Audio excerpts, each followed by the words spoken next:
Hello and welcome to Jupiter class. I am Deepak Kumar, PGT maths and PGT computer. आज हम लोग start करने वाले हैं क्लास 11th और जेई मेन एंड एडवांस का इम्पोर्टेंट चैप्टर ट्रिगोनोमेट्री। तो एकदम बेसिक से हम लोग ट्रिगोनोमेट्री को लेके चलेंगे। हालांकि आप लोग 9th 10th में ट्रिगोनोमेट्री के बेसिक्स पढ़ चुके हैं, ठीक है। तो उन वहाँ पे मैं थोड़ा फास्ट पढ़ाऊँगा और बाकी चीज़ों को मैं थोड़ा आपको रिवीजन कराते हुए मेन कंसेप्ट की ओर ले चलते हैं। चलिए स्टार्ट करते हैं। सबसे पहले देखिए, पहले तो मालूम होना चाहिए आपको जो एंगल जो होते हैं, तो पॉजिटिव एंगल क्या होता है और नेगेटिव एंगल क्या होता है। पॉजिटिव एंगल क्या होता है, अगर ये हमारा इनिशियल साइड है और इसको हम टर्मिनल साइड कंसीडर कर रहे हैं, तो ये जो हमारी एंगल होगी जो कि एंटी क्लॉक चल रही है, इसको बोलते हैं, ये एंगल पॉजिटिव एंगल होगी। अगर इसी एंगल को अपन इस डायरेक्शन से करें क्लॉकवाइज, तो ये हमारे नेगेटिव एंगल को रिप्रेजेंट करेगा, ठीक है। तो पॉजिटिव एंगल और नेगेटिव एंगल, पहला कंसेप्ट था ये, ठीक है। ज़्यादा कुछ नहीं, बस याद रखने हैं आपको, ये चीज़ों की ज़रूरत पड़ती है। इसके बाद जो एंगल को मेजर करते हैं, तो इसके दो यूनिट हम लोग पढ़ेंगे। हालांकि और भी यूनिट होते हैं जैसे कि ग्रेड्स वगैरह, लेकिन दो यूनिट हम लोग पढ़ेंगे इसके। एक तो डिग्री और दूसरा रेडियन। डिग्री में सिंपल सा आपको याद रखना है कि एक सर्कल है, ठीक है। अगर इसको 4 राइट एंगल में कर दिया गया, तो ये वाला पार्ट को बोला जाता है 90 डिग्री, ठीक है।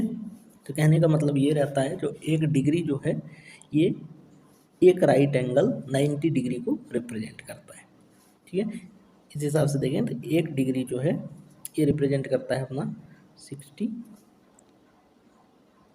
मिनट को, और एक मिनट रिप्रेजेंट करता है 60 सेकेंड को। तो ये यूनिट कन्वर्जन आपको याद रखनी है। रेडियन को अगर डिफाइन करें, तो रेडियन को कुछ ऐसे डिफाइन कर सकते हैं, अगर हमारे पास एक सर्कल है जिसका कि रेडियस 1 है, रेडियस 1 है, ठीक है। अगर सिर्फ और सिर्फ हम यहाँ से यहाँ तक आर्क लेता हूँ, ये भी, इसका भी 1 है। अब ये 1 सेंटीमीटर हो सकता है, 1 मीटर हो सकता है, ठीक है। लेकिन ध्यान रखना है, जितना रेडियस है उतना ही आर्क लें, तो इसके बीच में जो एंगल बनेगा, इसके बीच में जो एंगल बनेगा, इसी को बोला जाएगा रेडियन, ठीक है। तो आपको मालूम है ये पूरे के पूरे सर्कल का जो, अगर मैं सरकमफेरेंस की बात करूँ, तो ये होता है 2πr, ठीक है। और इसकी रेडियस की अगर बात करूँ तो ये होता है r। तो अगर दोनों का रेशियो निकालूंगा तो क्या आएगा, 2π आएगा। तो एक सर्कल को क्या बोला गया, ये 2π रेडियन एंगल क्रिएट करता है। एक सर्कल 2π रेडियन एंगल क्रिएट करता है। और यहाँ हमने पढ़ा था कि एक सर्कल 360 डिग्री का एंगल क्रिएट करता है। तो अगर इस दोनों को आपस में हम लोग रिलेट करें, तो 2π रेडियन, ये क्या हो गया, 360 डिग्री। तो यहाँ से हम लोग को मालूम चल गया जो 1 डिग्री क्या होगा, पाई अपॉन 180 रेडियन, ठीक है। तो ये चीज़ों को ध्यान रखना है, जो 1 डिग्री इक्वल टू होता है पाई अपॉन 180 रेडियन, ठीक है। तो रेडियन क्या है, डिग्री क्या है, इसका कंसेप्ट लोगों को क्लियर हो गया होगा, ठीक है। अब नेक्स्ट चलते हैं, हम लोग आते हैं ट्रिगोनोमेट्री के ऊपर। तो ट्रिगोनोमेट्री बेसिकली के अंदर हमारे पास एक रेशियो को रिप्रेजेंट करता है, जिसमें हमारे पास 6 अलग अलग टाइप के फंक्शंस हैं, ठीक है। और वो 6 फंक्शन कौन कौन से हैं, चलिए इसको भी हम लोग देखते हैं, ये 6 फंक्शन कौन कौन से हैं। अगर मैं स्टार्ट करूँ तो साइन, कोसाइन, टेंजेंट, ठीक है। इसके बाद कोसेकेंट, कोसेकेंट, सेकेंट और कोटेंजेंट,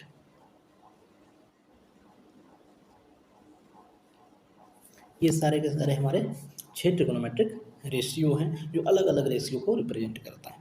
ठीक है, इसको शॉर्ट में sine, cos, tan, cosec, cot और सेक भी बोला जाता है, जो कि आप लोगों को मालूम है। ठीक है, एक बार फॉर्मूला को जल्दी से हम लोग रिवीजन करते हुए आगे की तरफ बढ़ते हैं। ठीक है, तो इसी को मैं हटाता हूँ यहाँ से और यहाँ से ही फॉर्मूला को मैं एक राइट एंगल के हेल्प से समझते हुए आगे बढ़ते हैं। ठीक है, साइन कॉस टेन क्या होता है सब मालूम है। अब अगर मैं ट्रिग्नोमेट्रिक रेशियो की बात करूँ, किसी एंगल 0 डिग्री के लिए साइन क्या होता है, टेन क्या होता है, कॉट क्या होता है, सबको मालूम है। ठीक है, अब थोड़ा सा एंगल्स को समझने के लिए मैं क्या करता हूँ, एक क्वाड्रेंट के हेल्प से ग्राफ, ये हमारा एक्स एक्सिस को रिप्रेजेंट कर रहा है, ये हमारा वाई एक्सिस को रिप्रेजेंट कर रहा है। ये वाला क्वाड्रेंट जो है इसको हम लोग बोलते हैं फर्स्ट क्वाड्रेंट, इसको सेकेंड, थर्ड, फोर्थ। आप लोग बेसिक कोऑर्डिनेट ज्योमेट्री में ये चीज़ें पढ़ा होगा। ठीक है, अब यहाँ पे ऑल लिखता हूँ मैं। ऑल का क्या मतलब है, कोई भी trigonometric function sine cos tan cot cosec से कोई भी होगा, इसमें ऑल पॉजिटिव होगा। इसमें साइन और कोसेक पॉजिटिव होगा, बाकी सारे के सारे नेगेटिव होगा। अगर थर्ड क्वाड्रेंट की बात करूँ तो इसमें टेन और कॉट पॉजिटिव होगा, बाकी सारे के सारे नेगेटिव होगा। और इसमें कॉस और सेक पॉजिटिव होगा, बाकी सारे के सारे नेगेटिव होगा। तो ये चीज़ें आप लोगों को क्लियर हो गई होगी। जो फर्स्ट क्वाड्रेंट में सिर्फ क्या पॉजिटिव होगा, सारे के सारे पॉजिटिव होंगे। सेकेंड में साइन और सब कॉसेक, थर्ड में टेन और कॉट और फोर्थ में कॉसेक। ठीक है, अब चलिए देखते हैं जो एंगल चेंज कैसे होता है। तो जब भी देखो इस वाई एक्सिस को क्रॉस करेंगे हम लोग, ठीक है, वाई एक्सिस को जब भी क्रॉस करना पड़ेगा तो हमारा एंगल चेंज हो जाएगा, ट्रांसफॉर्म हो जाएगा। ट्रांसफॉर्म किस में होगा, साइन से कॉस में, और इसका उल्टा भी सही है, कॉस से साइन में, टेन से कॉट में, कॉट से टेन में। ठीक है, और कॉसेक से सेक में और सेक से कोसेक में, ये एंगल ट्रांसफर हो जाएगा। चलिए अब इसके कुछ एग्जांपल करके मैं बताता हूँ आप लोगों को।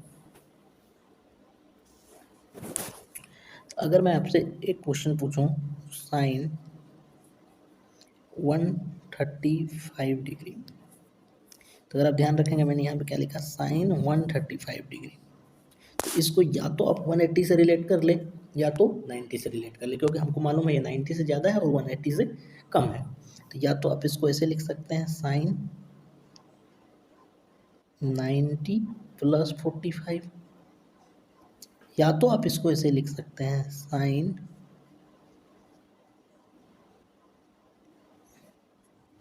180 माइनस 45।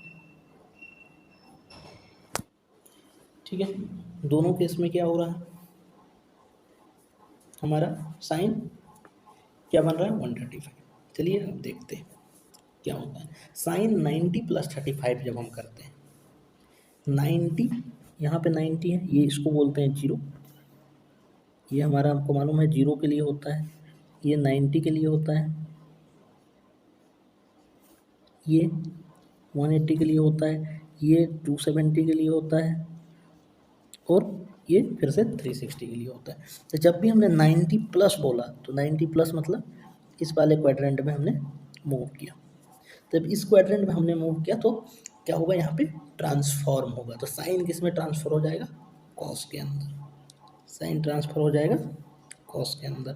तो ये वाला जो है ये क्या बन जाएगा, कॉस, और जो हमारा एंगल है 45 आ जाएगा। कॉस 45 का आंसर मालूम है हमको, 1/√2, ये आ जाएगा 1/√2। सेम इस केस में साइन 180, अगर मैं 180 की बात कर रहा हूँ तो 180 एक्चुअली एक्स एक्सिस को रिप्रेजेंट कर रहा है, 180 एक्स एक्सिस को रिप्रेजेंट कर रहा है।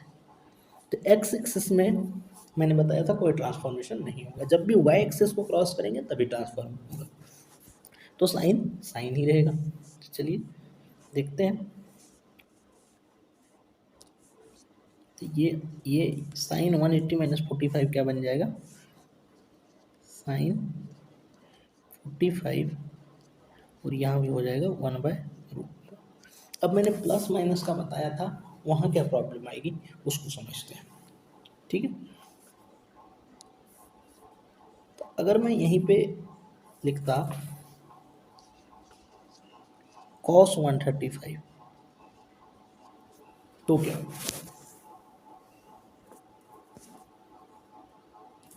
ठीक है, तो देखिए फिर से इसको ऐसे ही लिख सकते हैं, या तो इसको लिख लें cos 90 plus 45,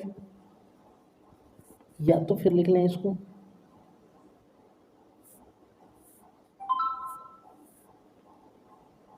sorry cos 180 minus 45। इस केस में 90 प्लस करने पे ट्रांसफॉर्म होगा, तो ये क्या बन गया, साइन 55। लेकिन यहाँ पे ये ध्यान रखना है, ये जो सेकेंड क्वाड्रेंट में चूंकि हम लोग मूव कर रहे हैं, और हमारा जो इनिशियल फंक्शन था ये था कॉस, तो कॉस सेकेंड क्वाड्रेंट में नेगेटिव होता है, इसलिए यहाँ पे क्या लगेगा, नेगेटिव का साइन। जबकि इस केस में कॉस 180 माइनस 45 कॉस ही रहेगा, कॉस 45 लगेगा, और कॉस चूंकि सेकेंड क्वाड्रेंट में जा रहा है इसलिए यहाँ पे आएगा माइनस। तो दोनों केस में -1/√2, यहाँ भी बना -1/√2। तो इस तरह से हम लोग एंगल फाइंड कर सकते हैं। मे भी आप लोगों ने इन चीज़ों को पहले भी पढ़ा होगा, तो ज़्यादा डिस्कस हम न करते हुए सीधा आगे बढ़ते हैं। साइन कॉस और टेन का ग्राफ कैसा होता है, ये फंक्शन के डोमेन क्या है, रेंज क्या है, हमने फंक्शन चैप्टर में अच्छे से इन चीज़ों को पढ़ लिया है। चलिए अब कुछ बेसिक फॉर्मूले इसके देखते हैं हम लोग। तो अगर मैं कुछ बेसिक फॉर्मूले की बात करूं, तो ये कुछ बेसिक फॉर्मूले आपके सामने हैं। साइन कॉस टेन से रिलेटेड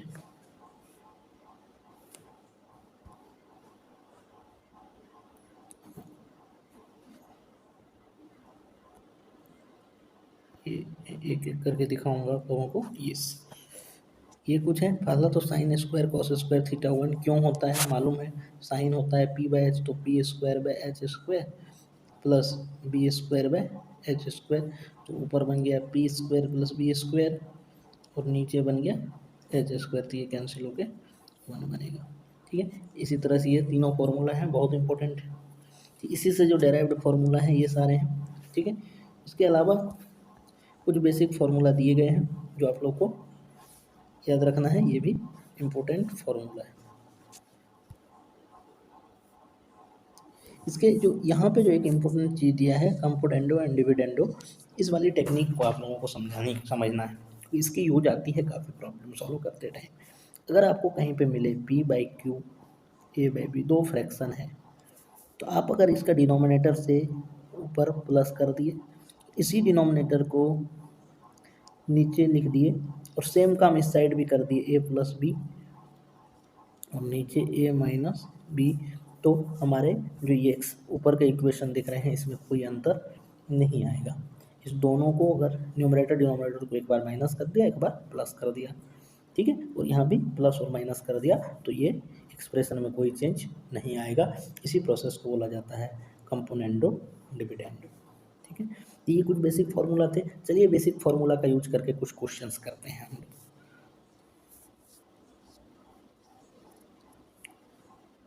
तो आते हैं कुछ क्वेश्चंस के ऊपर। तो जैसे पहला क्वेश्चन है, प्रूफ करना है आपको, LHS गिवन है √1 plus sine theta divide by 1 minus sine theta equal to sec theta plus cos theta. ये क्वेश्चन है जो आप लोगों को सॉल्व करना है। चलिए इसको सॉल्व करते हैं, बहुत आसान है। सबसे पहले इस तरह के क्वेश्चन जैसे ही दिखे अपने को रेशनलाइज करना है, अपने दिमाग में एक ही चीज़ आना चाहिए, जो इसको रेशनलाइज करना है। तो 1 प्लस साइन थीटा, मैंने शॉर्ट में लिख दिया साइन थीटा को, और इसको रेशनलाइज कर देते हैं। रेशनलाइज करने के बाद जो हमको टर्म मिला 1 + s का मतलब साइन थीटा का होल स्क्वायर, और नीचे 1 माइनस, सॉरी यहाँ पे प्लस का होगा, ये 1 माइनस साइन स्क्वायर थीटा, और 1 माइनस साइन स्क्वायर थीटा का हम लोगों ने ऑलरेडी फॉर्मूला देख लिए हैं। तो 1 माइनस साइन स्क्वायर थीटा होता है कॉस स्क्वायर थीटा। अब ऊपर और नीचे दोनों साइड स्क्वायर दिख रहा है, तो हमने क्या किया, स्क्वायर और रूट को आपस में कैंसिल आउट कर दिया, तो 1 + साइन अपॉन कॉस। अब 1/cos होता है सेक थीटा, और साइन बाय कॉस 1/cos होता है इस sec theta plus tan theta, sorry यहाँ पे टेन थीटा है,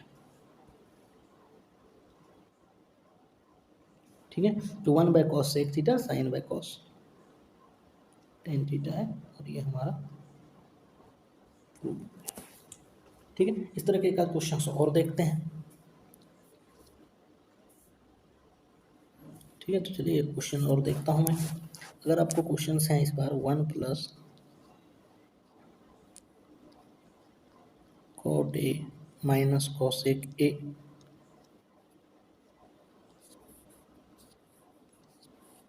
और 1 +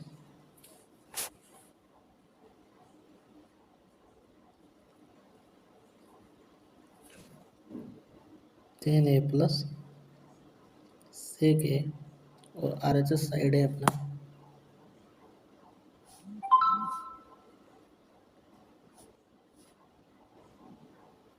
2। इसी केस में हम लोग क्या करेंगे, 1 + cot A cosec A है, लिख दीजिए 1 +, मैं साइन को शॉर्ट में ऐसे लिख रहा हूँ और कॉस को, तो आप लोग कंफ्यूज नहीं होना, और कॉसेक को मैं क्या लिख दिया यहाँ पे 1/sin। Similarly 1 + sin upon cos plus 1 upon cos equal to 2। अब अगर इसका हम लोग सम करें तो कुछ ऐसा आएगा, ये सम करने पे sine plus cos -1, sine plus cos -1 divide by sine cos, और यहाँ से sine by cos, cos by sine, sorry यहाँ यहाँ हमने गलत किया, यहाँ कॉस बाय साइन आएगा, कॉस बाय साइन आएगा, तो नीचे हमारे पास सिर्फ क्या बचा, साइन, और यहाँ इस केस में बचेगा क्या, cos plus sign plus 1 divide by cos. दोनों को मल्टीप्लाई करने पे अगर आप ध्यान से देखेंगे तो ये वाला पोर्शन s + c यहाँ भी है, s + c यहाँ भी, बस यहाँ -1 है +1 है, तो a - b a + b, ये क्या बना, s + c का whole square -1 divide by SC, ठीक है। तो लास्ट में हमारा था, हमने देखा था s + c का होल स्क्वायर, तो s + c का whole square s² + c² + 2sc - 1 divide by SC, s² और c² 1 - 1 कैंसिल हो गया, तो बता क्या 2sc divide by SC, c से SC हमारा कैंसिल हो गया, तो आंसर आ गया 2। तो इस तरह के काफ़ी क्वेश्चंस आएंगे जो आप लोगों के कंसेप्ट बना कि ये जेई मेन जेई एडवांस में इस तरह के क्वेश्चंस नहीं पूछे जाते, लेकिन ये आपके कंसेप्ट डेवलप करने के लिए, फॉर्मूला पे पकड़ बनाने के लिए बहुत ही एक ज़बरदस्त टेक्निक है कि आप प्रूफ से रिलेटेड क्वेश्चंस को करें, ठीक है। चलिए एक और क्वेश्चन देखते हैं। अगर ये क्वेश्चंस काफ़ी बार बोर्ड में भी आता है और किसी किसी एग्ज़ाम में पूछा भी जाता है, ये जो अगर दे दिया जाए आपको tan A1 tan 2 tan 3 up to 1089, और इसको प्रूफ करना है कि ये 1। देखिए सबसे पहले हम बता चुके हैं 10 अगर 90 के साथ करें, अगर 10 90 माइनस थीटा आ जाए, या 90 यहाँ पे 90 डिग्री में है याद रखना है, तो ये कॉट थीटा बन जाएगा, ठीक है। तो अगर 10 1 को लिखें तो ये 1089 आएगा, या 1089 को लिखें तो कॉट 1 आएगा, तो यहाँ से 1089 हमारा बना कॉट 1, उसी तरह 1088 बना हमारा कॉट 2, ठीक है। अगर इसी तरह जाएँ तो लास्ट में हमारा 1046 जो है वो बन जाएगा 1044, और हमारे पास सिर्फ एक ही चीज़ बचता है, वो है 10,